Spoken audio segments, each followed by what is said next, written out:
Hello ladies and gentlemen, Meoni here of the AceGamesTV team. Today I'm back with another video dungeon guide for the game Final Fantasy XIV A Realm Reborn. Today we're looking at the level 41 plus dungeon, the Stone Vigil, located in Western Kurthus. Kurthus is the place with Camp Dragonhead. This particular dungeon in itself is actually unlocked as part of the natural progression of your character's main storyline, so there's no need to worry about unlocking it.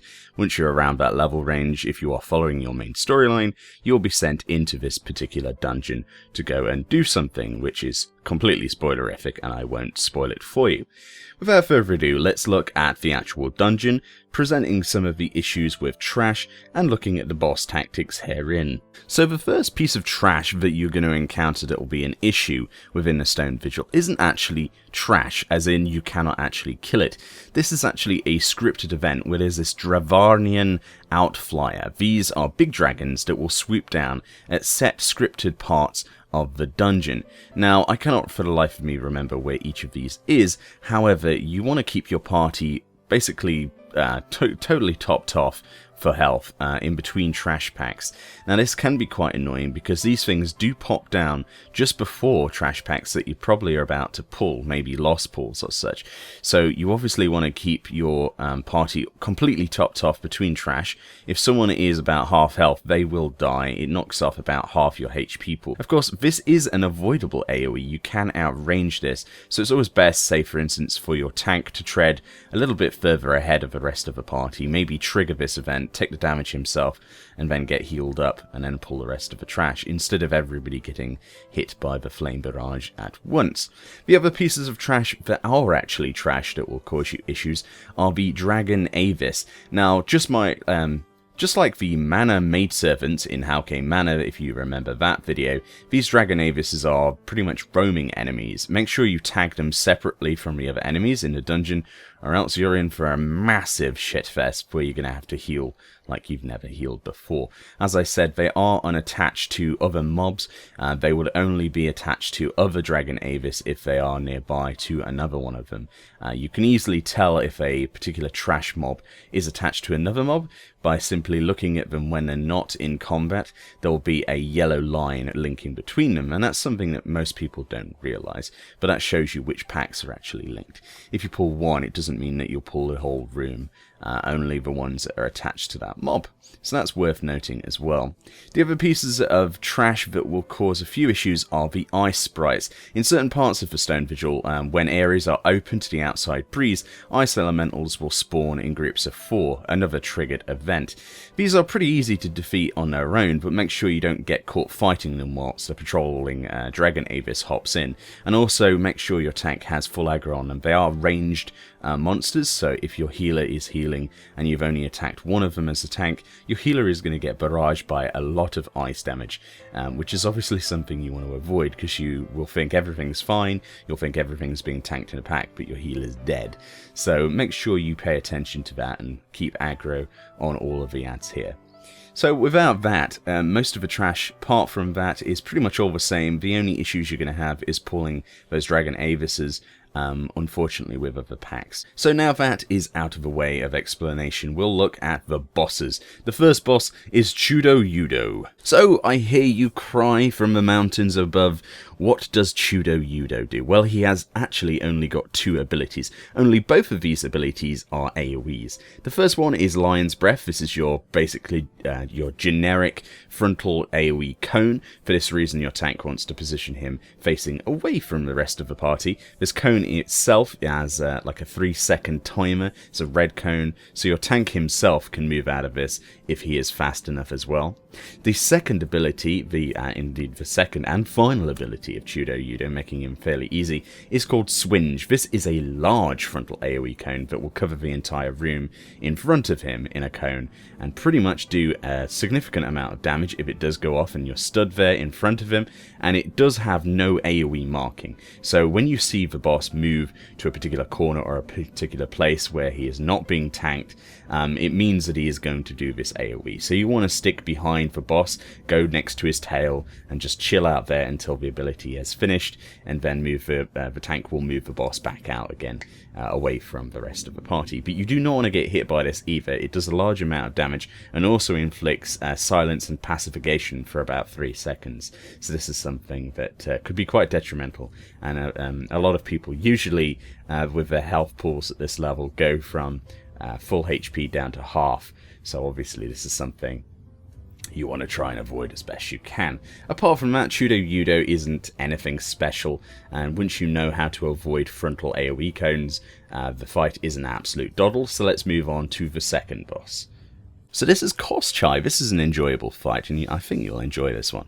So as you can see, there's a boss in the center of the room here. This guy basically does frontal AoEs and stuff like that. So for this reason, again, this boss wants to be faced away from the rest of the party against one of the walls here.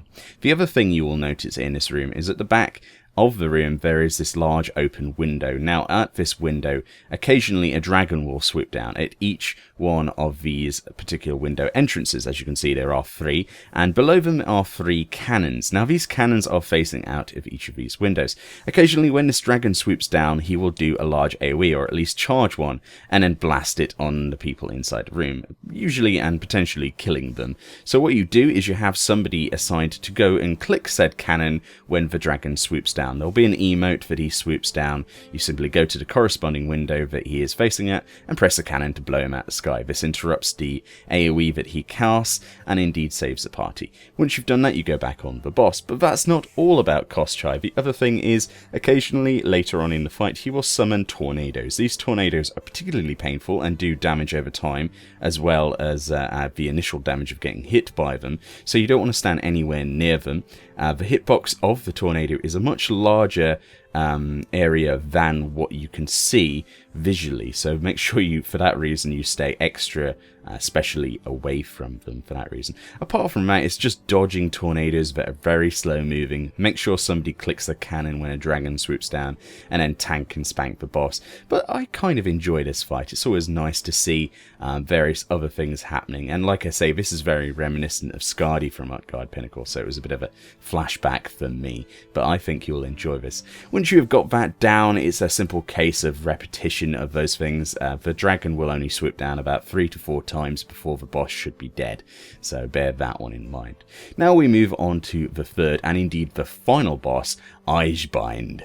So AceGamesTV, this guy is one of my favourite bosses so far in any dungeon, and that's based on the RNG factor that I usually hate in fights.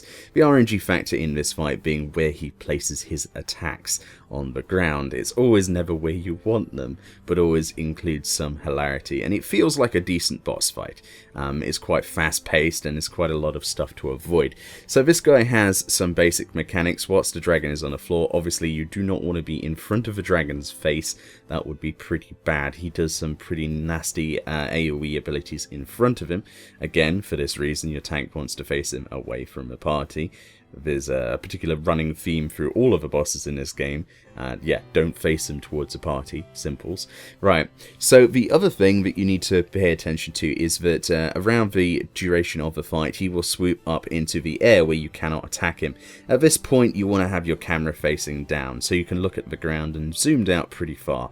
At this point, you want to be in the center sort of room in a good position where you can move around, because AceGamesTV will select a particular strip of the room, a rectangle shaped area of the room. It could be anywhere in the room, in fact, any strip of it, and he will light it up with a white line. This is an ice line, and it will predict where in about 2 seconds time he will swoop down and blast the area with ice. This can be a one-shot mechanic. I've seen people survive it, but this is something you don't want to deal fate with.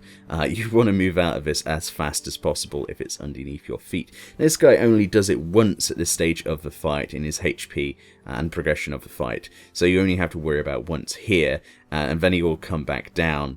Now when he does come back down, he actually aggro resets, so for this reason your tank needs to be ready to spam whatever threat move he's going to use, otherwise some poor unlucky sod is going to get smashed in the face when he lands.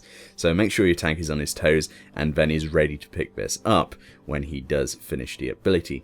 Now, about 50% way through his life bar, he will take to the sky once again, but this time, instead of doing just ice lines, he will put targeted red circles on the ground. Now, you want to move from these as fast as possible. These will kill you if you get hit by them. They are nasty ice areas, big circles that will be put down, and these ice circles will last as an AoE on the floor, but will slow you down and also do massive damage over time. So obviously you want to move as fast as possible. Anytime this dragon is in the air, you are basically looking at the ground and moving as fast as possible, usually using sprint to avoid mechanics here. Everyone has sprint and you should be using it for this phase alone.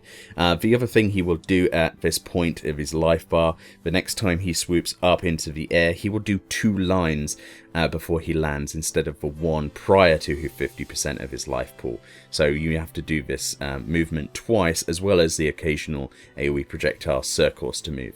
Apart from that, the boss lands, his aggro resets, the tank picks him up, and then you tank and spank him down. But the fight is all about positioning and making sure you dodge AoE attacks. So for this reason, you need a decent-ish tank that knows how to pick up aggro as soon as a boss spawns, essentially, and also a tank that has the ability to move on the fly and move the boss around so it doesn't face people. Apart from that, the boss is fairly easy, and you should be able to pug this relatively easy, but make sure that you do tell them these tactics before fighting him if they are new to the area. Otherwise, you are going to die horribly for 3 to 4 wipes before you work this one out. Hopefully, this video has been of some use, though, and with these guides, I'm trying to make it as simple as possible so you can go in there and, without having to read about this, you can spend a couple of minutes watching this video and know all about the fight. So thank you very much for watching this video. There's more to come. I'll be looking at Dresmor Darkhold, Aurum Vale, and many of the other endgame sort of areas coming soon to AceGamesTV, so make sure you sub for that. Thank you very much for watching my video, and I will see you next time.